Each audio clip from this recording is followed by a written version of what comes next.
segera saja melompat ke arena. Dan beberapa saat saja, gebrakan mereka mengejutkan Lastri. Tetapi pada saat berikutnya, ketiganya telah digulung oleh kekuatan wanita siluman itu. Dan dalam saat yang gawat tersebut, hentikan Bibi Lastri!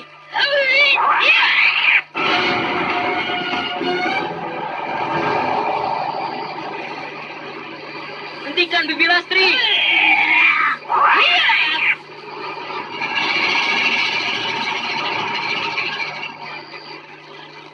Jangan membuat susah mereka. Aku akan memberitahukan orang yang tengah Bibi cari.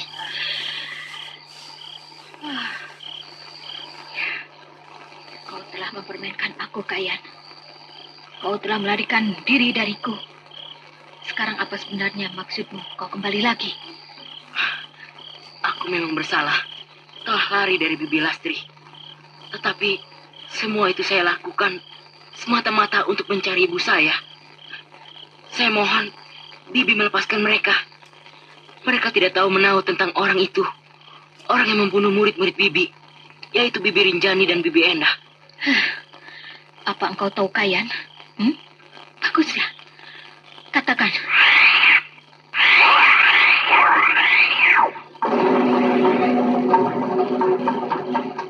Lastri melompat turun dari atas atap markas tongkat merah, yang kemudian diikuti oleh beberapa orang muridnya. Dan kemudian seluruh tokoh yang berada di atas atap itu turun ke halaman markas tongkat merah. Tetapi belum sempat lagi Lastri bertanya, dari kejauhan ia mendengar suara derap kuda yang mendatanginya. Mbak Yu, maafkan kami, Mbak Yu. Tawanan kita dilarikan bocah itu. Dilarikan Kayan Manggala. Kayan Manggala? Dia yang melarikannya? Hai, setan cilik. Rupanya kau sudah berada di tempat ini. Aku patahkan tanganmu. Tunggu. Jangan bertindak apapun sebelum ku perintahkan. Ceritakan apa yang telah terjadi, Sumi.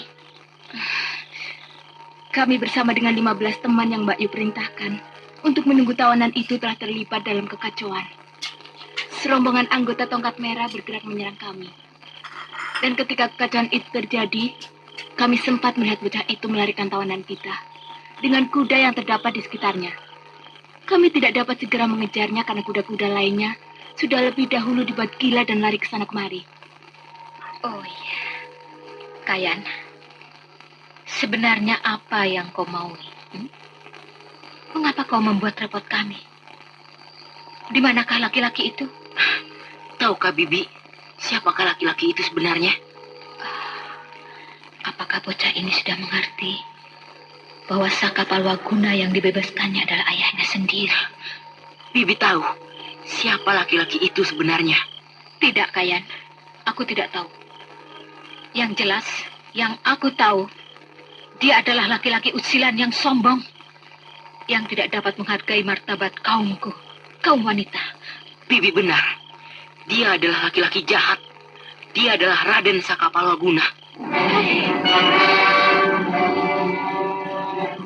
Seluruh yang hadir di tempat itu terkejut mendengar nama itu disebutkan. Seta Keling, Sariti dan juga Kiparang Pungkur tidak menyangka bahwa yang tengah dibicarakan Kayan dan Lastri adalah Raden Saka Palwaguna. Dia adalah laki-laki jahat. Dia adalah musuh ibuku. Karena itu, sudah sepantasnya dia berada di tanganku. Dan aku harap Bibi dapat mengalah padaku dan menyerahkan laki-laki itu padaku. Walaupun sesungguhnya dia adalah pembunuh 2 orang murid Bibi. Hah? Jadi dia adalah pembunuhnya? Laki-laki itu pembunuh murid-muridku? Di mana dia, Kayan? Katakan! Ayo! Katakan! Bibi tahu, aku tidak akan bicara dengan cara seperti ini. Aku lebih suka mati daripada dipaksa seperti ini. Gampit, kau telah mendustaiku pula. Kau katakan bahwa bocah ini berada dalam tanganmu. Sekarang apa katamu? Maaf, Nyai. Aku juga tengah dilanda ketidakmengertian. Bagaimana bisa bocah ini tiba-tiba berada di tempat ini? Lalu apa pula yang terjadi di pondok itu dengan 2 orang pembantuku? licikannya. Hah, lihat saja, Bu. Apa yang tengah direncanakannya. Bagaimana, Bi?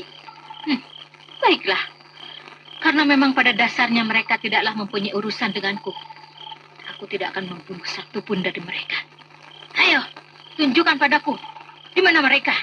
Jika begitu, ikutlah aku. Ayo, kita lihat ke sana. Hup.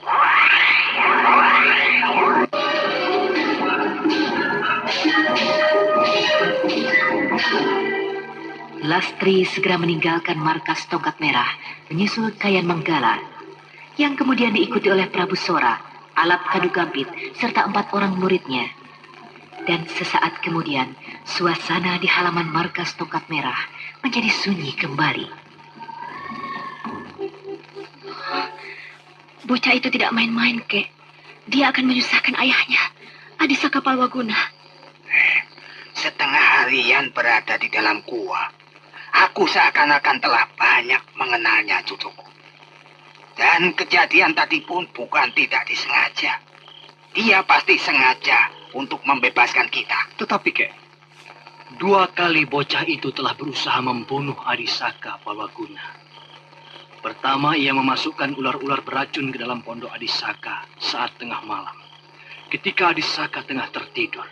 Dan kedua kalinya, anak itu berhasil memasukkan racun ke dalam tempat sayur dan makanan di sebuah kedai nasi di mana Adisaka memesan makanan. Bukankah itu berarti dia tidak main-main, Kek? Anak itu sudah tidak bedanya dengan iblis sendiri, Kek. Dia mengikuti Adisaka kemana saja.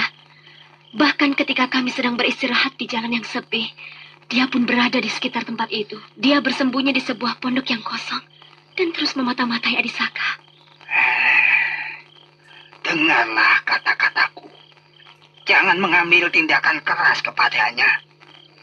Dia adalah putra dari Raden Saka Palwaguna, yang juga merupakan kemenakan kalian sendiri. Nah, sekarang marilah kita membicarakan suasana yang telah terjadi saat ini. Kehadiran 3 orang tokoh tadi, bagiku merupakan sesuatu yang tidak dapat terlawankan. Tidak akan ada kekuatan yang dapat membendungnya. Wanita siluman ular dan murid-muridnya. Prabu Sora dengan kepandaiannya dan juga kelicikannya. Kini, Adi Alap Kadugampit yang telah menguasai pusaka tongkat merah. Untuk saat ini jika mereka benar-benar bergabung, mereka akan membentuk kekuatan yang tidak akan dapat terlawankan. Satu-satunya yang dapat kita harapkan untuk membendungnya adalah penguasa tanah ini, Prabu Purbaya dan Cempaka. Ya, manusia utama itu adalah tumpuan harapan kita. Kita harus segera menghubunginya dan menceritakan masalah yang baru berkembang di kota Lupada ini. Nah, jika begitu, berangkatlah kau, Seta. Temuilah Prabu Purbaya dan ceritakanlah segala yang kau ketahui di tempat ini. Biarlah istrimu bersama-sama denganku di sini. Percayalah, aku akan menahan diri sambil menunggu kehadiran Prabu Purbaya. Biarlah saya berangkat saja segera. Jika keadaan memungkinkan, saya akan menemuinya malam hari. Tetapi jika tidak, biarlah pagi-pagi sekali saya memohon waktu untuk bertemu dengannya. Saya berangkat, Kek. Dinda Sariti. Berangkatlah, Kanda, dan berhati-hatilah. Demikian juga denganmu, Dinda. Jagalah dirimu baik-baik di tempat ini. Aku pergi.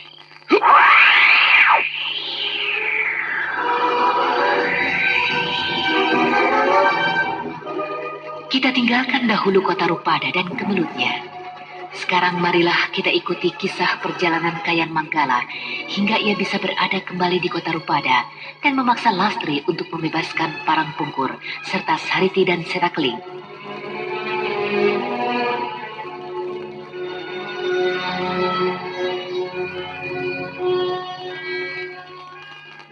Pada kisah yang terdahulu diceritakan, Kayan Manggala telah menguburkan jenazah Huyatsih dan Riswara. Dan Kayan Manggala yang semula berniat mencari ibunya ke pantai selatan, terpaksa membatalkannya. karena ia khawatir akan nasib laki-laki yang diduga merupakan ayah kandungnya yang berada dalam bahaya. Karena itu, setelah mengubur jenazah Riswara dan Wiyatsih, bocah itu segera menuju kota Rupada yang diketahui merupakan tujuan dari Lastri.